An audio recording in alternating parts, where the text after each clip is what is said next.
I often wonder if silence has a sound, the kind that creeps into the bones of your house when no one else is around.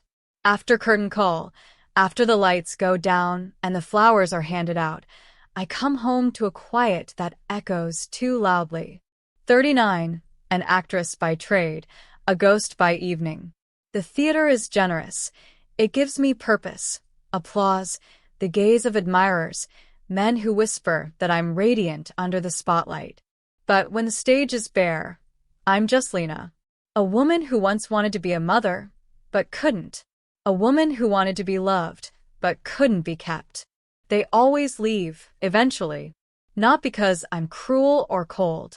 Quite the opposite. I loved too quickly, too deeply, and when they learned my body couldn't give them children, something always changed in their eyes. It didn't matter that I had a son, my son. Not by blood, but by every other bond that mattered. He's in the army now. Has been for almost a year. I still sleep with his childhood blanket folded at the foot of my bed, and sometimes when the nights get long, I walk into his room just to inhale the memories. The last time I saw him, he was thin. Long limbs, restless energy, 18 and full of fire. We hugged at the station, and I told myself not to cry. I failed. But today he's coming home. I cleaned the apartment from top to bottom, baked his favorite cake, lit a vanilla candle in the hallway. My palms were damp all day, as if preparing to audition for a role I'd already played 100 times before. Mother, waiting. The knock on the door came just past dusk. I opened it, expecting the boy I remembered. But the man who stood there stole my breath. He filled the doorway, tall, square-jawed, his uniform crisp and snug across a frame that had grown into itself. His eyes, those familiar green eyes, held something deeper now. Experience. Pain. Strength. Mom, he said, his voice deeper, more measured. I blinked. Aye, Eli. He smiled, and in that smile was the echo of the child I had once lifted into my arms, the boy who had cried in my lap after his first broken bone. It's me. I didn't move for a second. Then I pulled him into the foyer, wrapped my arms around him, and tried not to crumble. His embrace was warm, firm, unfamiliar. This wasn't the same boy who left. This was someone new. A man. You look different, I managed, brushing a hand against his jaw, stubbled now, defined. So do you, he said, a note in his voice I couldn't quite name.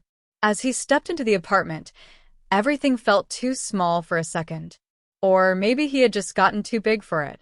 My living room looked different with him standing in it, less like mine, more like ours. We sat for dinner, and he told me stories. Not all of them, not the hard ones, I could tell.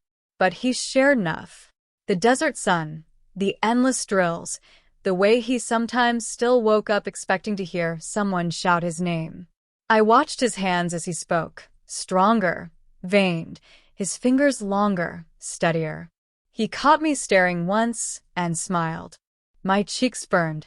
After dinner, I stood to clear the plates, and as I leaned over him to pick up his glass, he placed his hand over mine. Let me, he said.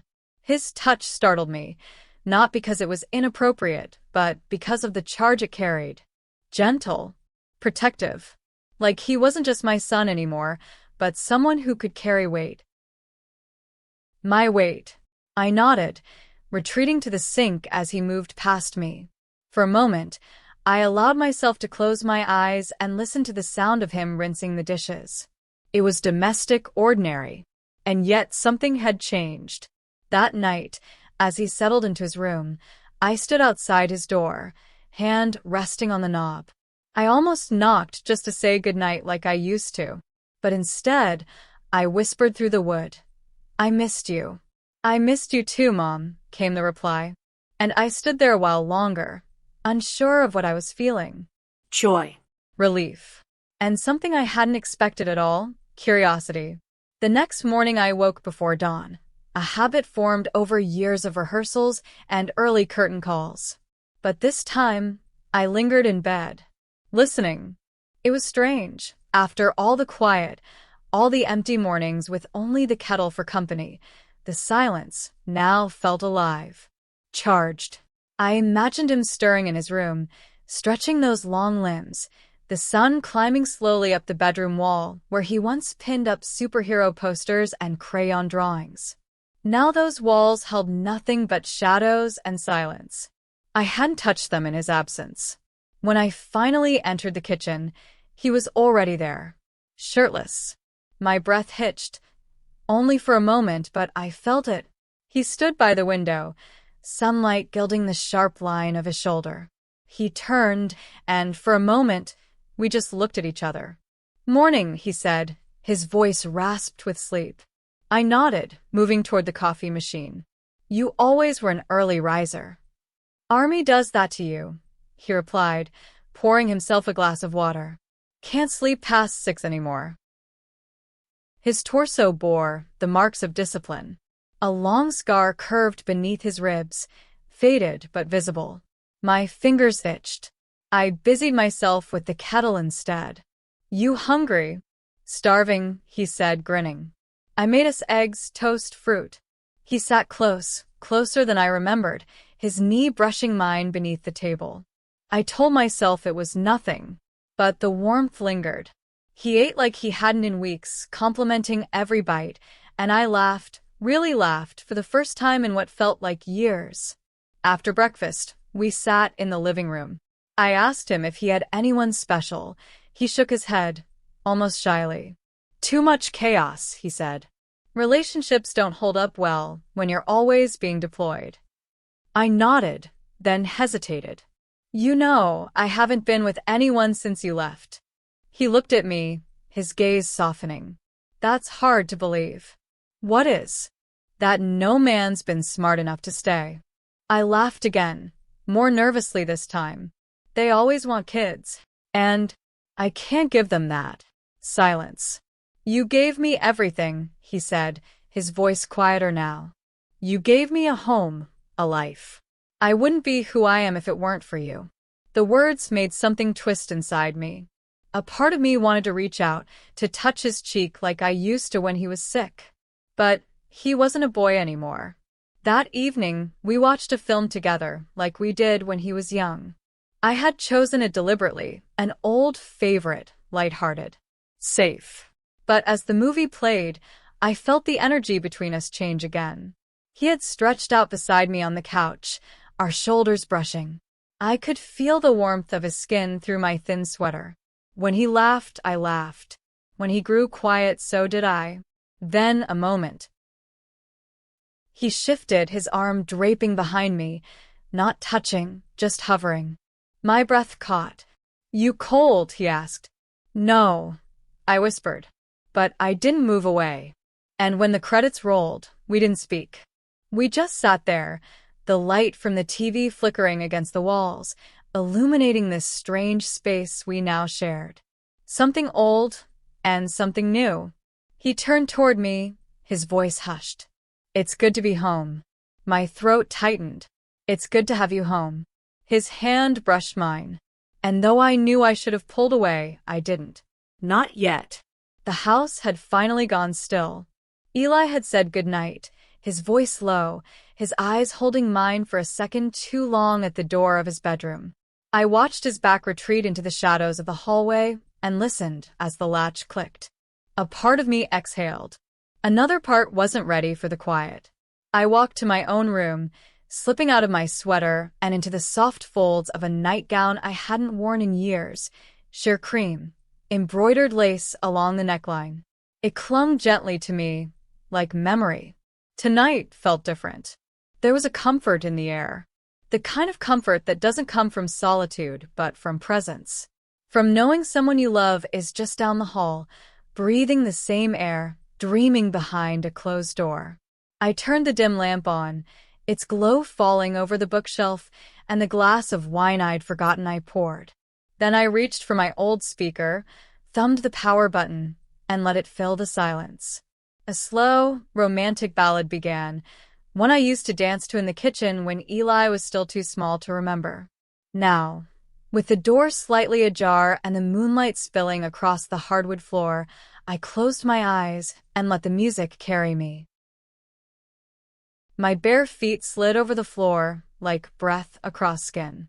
I moved slowly, arms raised, body swaying as the melody curled around me like a familiar embrace. Every note spoke to something tender inside me, something lonely, yes, but also quietly hopeful. I danced not for anyone, not for the stage or an audience, but for myself. For the woman I still was beneath the years and the longing. And then I felt it, a flicker in the air, a weight. Eyes. I turned, slowly, and my breath caught in my throat. Eli. He stood in the doorway, barefoot, wearing only the t-shirt and loose pants he'd gone to bed in. His hair was slightly tousled, his posture still. But his eyes, they didn't waver. There was something in them, soft, unguarded, stunned. I didn't startle. Something deeper than instinct moved me. I simply raised my arm, extending a single finger toward him, beckoning. No words. No explanations. He didn't speak, didn't question. He stepped into the room. The music played on low and honeyed, and he walked forward, slow, like approaching something sacred. I felt my heart thudding beneath the fabric of my nightgown, my throat dry, my skin alive with something electric. We stood inches apart. "Mom," he whispered, but it wasn't a child's voice anymore. It was a man's voice filled with memory and reverence. "You look beautiful." I smiled, not the smile I wore on stage, but the kind that came from somewhere deeper. "It's just an old song," I said softly. "And an old habit." He held out a hand, his palm open, an offering. I took it. And there, in the hush of our home, the two of us swayed in the moonlight, the music curling around our bodies. I rested my hand on his shoulder, felt the strength beneath his shirt, the steadiness in his steps. For a moment, I closed my eyes again. And when I opened them, he was still there, watching me, and holding on. The music shifted. A sultry pulse replaced the softness. Bachata. I almost laughed, a breathy sound that caught in my throat. The rhythm was unmistakable, soft percussion, the murmuring guitar, the slow, swaying tension of it. I hadn't danced bachata in years. Not since the summer I spent performing in a Caribbean-themed play and spent my evenings learning it from the choreographer backstage. Eli raised an eyebrow. "What's this?" "Bachata," I said, smiling now, feeling my pulse rise with the beat. "It's intimate. Do you trust me?" His lips curled in that half-smile I had seen on him since boyhood. "Always." I stepped closer, my hand resting on his chest, gently guiding him. 1, 2, 3, tap. Feel it more than count it. He watched my feet first, awkward and uncertain, and I couldn't help but chuckle. He was all strength, all solid muscle and confident posture, but the rhythm was new to him. "It's not about moving fast," I whispered. "It's about connection." His hand rested on the small of my back, and I felt a warmth that pulsed through my skin. I placed my palm over his heart. 1, 2, 3. I counted softly. There. We moved. Slowly. Awkwardly at first. He stepped too far, then not enough. But he laughed, and I laughed with him. The music wound around us like ribbon, tightening, teasing. I guided him through the steps, the sway of hips, the closeness. We were chest to chest now, the heat rising between us. "You're a quick learner," I said, my voice quieter, huskier. "You're a good teacher." I didn't look up at first. I couldn't. But when I did, his eyes were right there, waiting, not questioning, just watching me with a look I hadn't seen before. Or maybe I had, and I had pretended not to. The song slowed into a bridge, just the guitar, a hush, a breath of stillness before the final refrain. And that's when it happened. I don't know if I leaned in first, or if he did. I only remember the warmth of his breath and the moment his lips met mine. Soft. Hesitant, but real. My heart raced, my breath caught, but I didn't pull away. I kissed him back. Just once. Just long enough to realize the line we'd crossed was no longer theoretical. When we parted, we didn't speak. We didn't need to. We just stood there, in the half-light, the song still playing, the night pressing in around us like a secret. And in that silence, something unspoken was now undeniable. I didn't sleep. The music had long since stopped, the speaker dark and silent. Yet I stood in the same spot, heart pounding, my fingertips still tingling with the memory of his touch. Eli had stepped back after the kiss, as if realizing what we'd done all at once. But he didn't leave the room. He stayed. His chest rose and fell quickly, his hands flexing at his sides like he was working up the courage to speak. And then finally he did.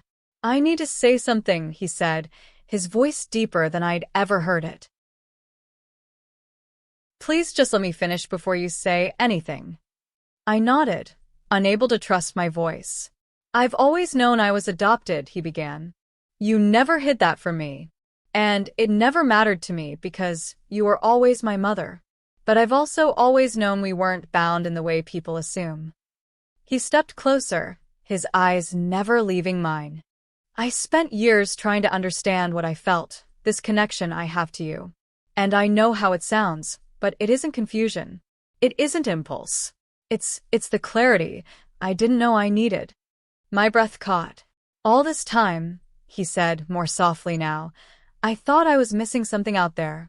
In the world. In relationships. But it wasn't distance I needed. It was presence. You."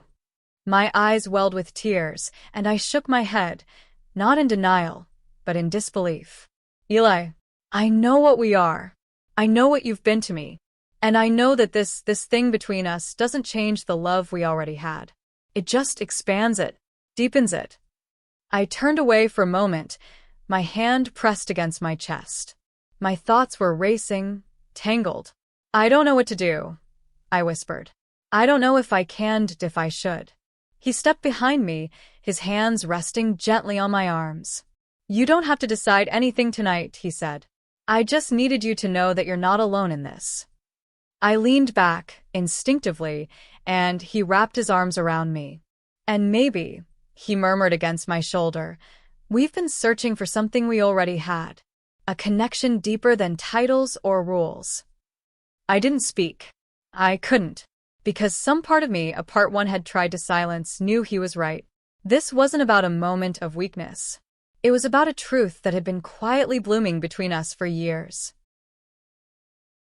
A truth we'd both tried to name with other people, other things, but had only ever found in each other. He turned me gently toward him, and I saw no hesitation in his eyes. Just warmth. Just presence. "I'll go if you want me to," he said. "But I don't want to. I want to be near you.